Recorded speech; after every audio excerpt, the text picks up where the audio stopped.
Loose on the Lead is sponsored by Gulfstream Park. For the first time ever, Gulfstream will open this year in December. Mark your calendar and learn more at gulfstreampark.com. Welcome back to Loose on the Lead. I'm Seth Merrill, joined by Steve Bick, as always. And on the show right now with us, Graham Motion, trainer of this year's Kentucky Derby winner, Animal Kingdom. Graham, welcome to the show. Thanks for having me. And I did a little research, a little bio research on you, and learned that in the beginning of your career, you started out with Jonathan Shepard. I'm a big Jonathan Shepard fan because as a bettor over the years, I've realized that he and Augustin bring up some nice bombs here. It seems like every year. But when you worked with him, was he already down on the farm in Pennsylvania? Yeah, very much so. He didn't let me off the farm very much. I spent 5 years with Jonathan, which I always consider to be my college education. That's what I wanted to know, because Hall of Fame trainer. And I'm just curious, A, what you brought away from that time with him, and B, did that experience on the farm, which is kind of unique, influence you and the fact that you're now based out in Fairhill? Well, it influenced me hugely. I mean, I think it influenced me in what I do every day. So, Jonathan's a genius at what he does. I think he's going to go down as one of the all-time greats, particularly with the turf horses, and certainly already is one of the all-time greats with the steeplechasers. So, I was there with Stormcat, I was there with Flatterer, who was a champion steeplechaser, so I kind of got to see everything. And then finally they let you off the farm. I wanted to ask you a question about that too. You assistant trained with him for a while. You were with another trainer, another couple of trainers before you went out on your own? Yeah, actually Mr. Strawbridge obviously had a horse with Jonathan, and he had a horse in France with Jonathan Pease. So when I left Jonathan Shepard's, I spent a year in France with Jonathan Pease. And then when I came back, I worked for completely the opposite end of the spectrum, a gentleman called Bernie Bond, who was known for winning the first 2-year-old races every year in Maryland. Very good. It was a great education. Well, let me ask you this, and then you went on your own. I'm always curious, what is the decision-making process when you're a guy like that who's assistant training with some folks? What's the decision-making process to go out on your own, and what is the level of trepidation when you do that? Yeah, I mean, the trepidation is huge. I was forced into it a little bit. Bernie retired. I was very fortunate to hang on to some of his owners that really were the key to me getting started. The first stakes winner I had came to me in the beginning, a horse called Gala Spinaway, who at the time was one of the tough handicap horses in Maryland. And when you get started and you have a stakes horse in your barn, that kind of gets you on the map. Yeah, that's a good start. Steve? Well, of course, Graham Motion has been for many years, until this year's Derby, a well-kept secret. And then all of a sudden you became one of those overnight successes, like Barclay Tagg, who won a Derby and became a darling, although he had been known to horse players for 3 decades.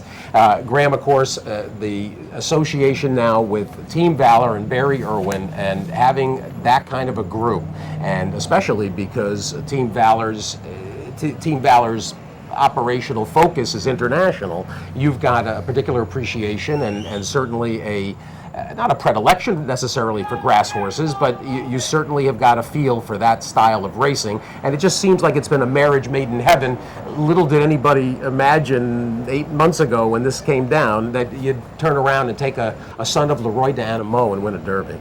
Yeah, I mean, I never could have predicted it. Barry and I talked about it on and off all year last year about doing this, and finally in November I said, sure, I'll do it. And I think if I'd known I would have had a Derby winner in the barn, I would have said back in March that I would have done it. But, it's a tremendous opportunity for me. I mean, Barry's, again, a lot like Jonathan. I think he's a genius when it comes to the race horses. Very clever with the international thoughts that he has. We just picked up a couple of horses in Italy, a couple of young horses, and Barry's just extraordinary how he finds these horses. Well, in fact, you had a success already. You could roll the Derby, actually, that'd be great. Here's a little bit of I think, the stretch run at least, off the turn, and you'll see the... I don't mind seeing that again. No, I see you're wearing the hat, too. Look at the... How do you decide with a horse like this, grass and synthetics, how do you decide to roll the dice and try the first time on the dirt? I guess when it's the Derby, it's a little easier decision because that's your only choice. It was only on the fact that he worked so well on it the week before. We had actually planned to work him on the dirt twice. The weather was so bad in Louisville that month that we only got over there once. But the work was spectacular, and had he not worked well, honestly, Barry and I would not have run him in the Derby. In terms of the injury, and had a little bit of a hock. Tell us where he stands post-surgery. Yeah, I mean, he fractured a small bone in the hock that probably would have healed on his own, but Dean Richardson felt that in order to speed up the healing process, it would be better to put a screw in there. it gave us a definitive time frame of how long it was going to take to heal. So, and he just started back walking, which is good to see. So hopefully by November we should have him back in pretty serious training. We'll probably look for him from what every indication that you've given and Barry Irwin has given, that the Dubai World Cup a logical target for next. That would next definitely spring. be a goal. You know, we know he loves synthetics. We know he loves a mile and a quarter. Hopefully Frankel stays away. You got that right. We're going to turn our attention to today and to the weekend, because Graham Motion is well represented. Tomorrow, Apple Charlotte goes in the matchmaker, trying to win a tailor-made season. Yeah, actually, she will not run. She won a stake at Penn National last night. Oh, she did run there. I didn't see the results last night. Her, we decided to run last night. So Good for you. So we'll skip that's that. an inside scoop there. Good job. I wasn't going to stay up last night to watch No, I don't blame you. Today, though, Pennsylvania Governor's Cup today, I know, at the $200,000 sprint at Yeah, they have Penn good National. great racing Big there. week, big weekend. A bunch of $100,000, $200,000 stakes. Right here, though, we've got the Grade 1 Diana, $500,000, and you've got two, and the two are different in a lot of ways. Let's talk about Unbridled Humor, and I'm not sure which video we're going to see. This very well may be her win in the Memories of Silver, or it might be her. I think that's the debut effort. This one she won the stake at Aqueduct. This is the Aqueduct. This is fall. Memories of Silver. This is the Memories of Silver. And Never looks like she's going to get there. Exactly. The whole way down the stretch, it doesn't look like she's going to get up. It still doesn't look like. No, it's. And here she is emerging right at the wire. Unbridled Humor is a distorted humor filly that Mrs. Weber bred. She's out of the unbridled mare Devotion Unbridled. And this is a quirky, we're very used to saying quirky filly. Tell us how quirky this one is. I understand she just doesn't care to do anything in the morning. No, she's got a bit of a mind of her own, really. I mean, we kind of train her when she feels like it, if you like. So, interesting enough, both these mares are out of unbridled mares, which I think he's a phenomenal stallion. In terms of her development, she's 4 for 4. She comes in here undefeated. It's her first graded stake opportunity. She's going to save all the ground inside. It does seem like an ideal situation. Johnny stays aboard, of course, and Mrs. Weber, I know, is excited. I talked to her on Thursday. Give us where you think she fits in here, and I know it's kind of a race where you gauge how she fits in this company. Yeah, I mean, talent-wise, I couldn't separate these two fillies. Obviously, Aruna's a little bit more seasoned than Unbridled Humor is. But really, they're very similar types and ability, and I couldn't say which one is better. It's a big step up for Unbridled Humor today, but we felt that she should be up to the task. Well, she draws ideally inside, and every expectation is that she gets over this ground. And I'm thinking that this little bit of give this morning that after the rain yesterday. Yeah, I think it should be perfect. I mean, Yeah. I think it should be beautiful ground today. Talk about Aruna a little bit, because she has come to the United States from Jonathan Pease and has been nearly perfect. Only the Distaff Turf Mile beat going back to Churchill on Derby Day, and she comes back. She wins the All Along, and she's interesting to me because she seems to be able to adjust to really any pace that's out in front of her, and Ramon has a lot of options, a lot of gears on this daughter of Mr. Greeley. No, I think that's a fair comment. I think she's a filly you can put anywhere in a race. I mean, it's huge that Ramon's happy to stick with her because he knows her so well, and she's a very, as complicated as Unbridled Humor is, Aruna's very straightforward. Just looking down at her experience, she did get good going at Churchill last year in November in the Mrs. Revere, so she's gotten over ground with a cut, and same thing when she ran at Longchamp and St. Cloud. Yeah, she ran in Europe. I don't think the ground will be an issue for her at all. Since we've got you, and since you've got some other horses in on the day, let's get a quick feel for what else we can expect from you today. You got a busy day. Hasse, the English-bred daughter of Lomitas, a 4-year-old, and she's been with Marty Wolfson first. You got her this spring. Talk about what's going on with this Team Valor 4-year-old. Yeah, Barry decided to give her some time off over the winter. She's a very small filly. I think he just felt the time would do her some good. I think she'll benefit from having a little cut in the ground today. I think that's something that will really suit her.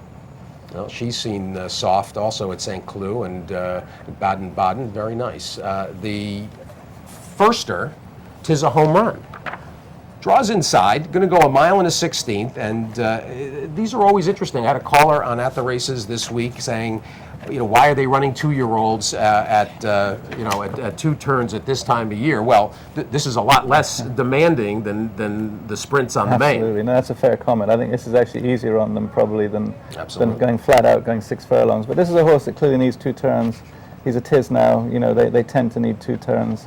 He's hopefully a useful horse. I'm excited about getting him started. He's got a lot of miles in him, so he should be fit enough to handle the 2 turns today. Well, he was purchased here at Saratoga last summer by Mrs. Weber, and talk about the decision-making process about starting him on the grass. I mean, he's by Tiz now. He's out of a Carson City mare. Is this something of a fitness and experience trial run, and then maybe get him on the main track later on? I would have had no problems running him had it come off today.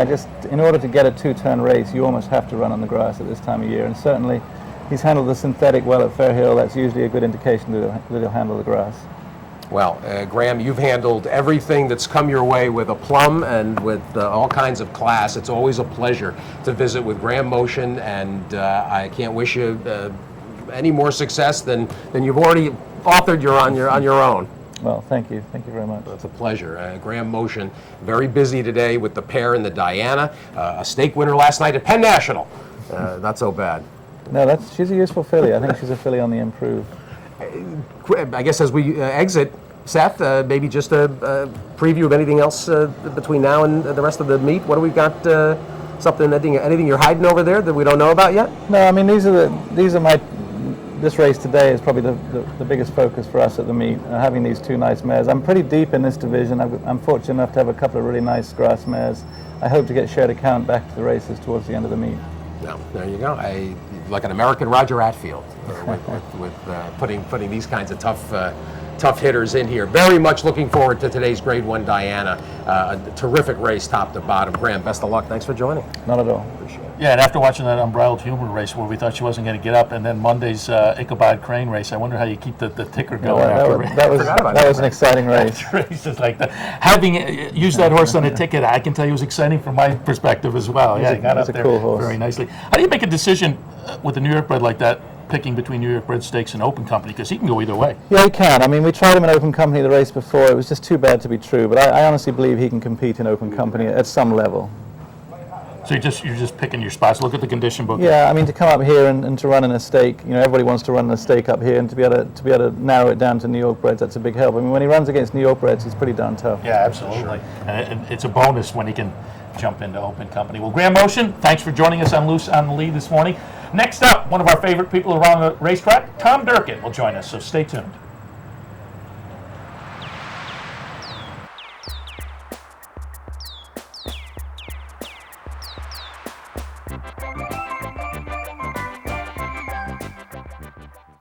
The world's richest handicapping tournament just got twice as rich. The Daily Racing Forum NTRA National Handicapping Championship in Las Vegas, now worth $2 million. The winner walks with $1 million and an Eclipse Award as the Handicapper of the Year. Join the NHC Tour today, and you can play in more than 100 qualifying tournaments throughout the year. Sign up today at NTRA.com and become eligible to qualify for the 2012 National Handicap.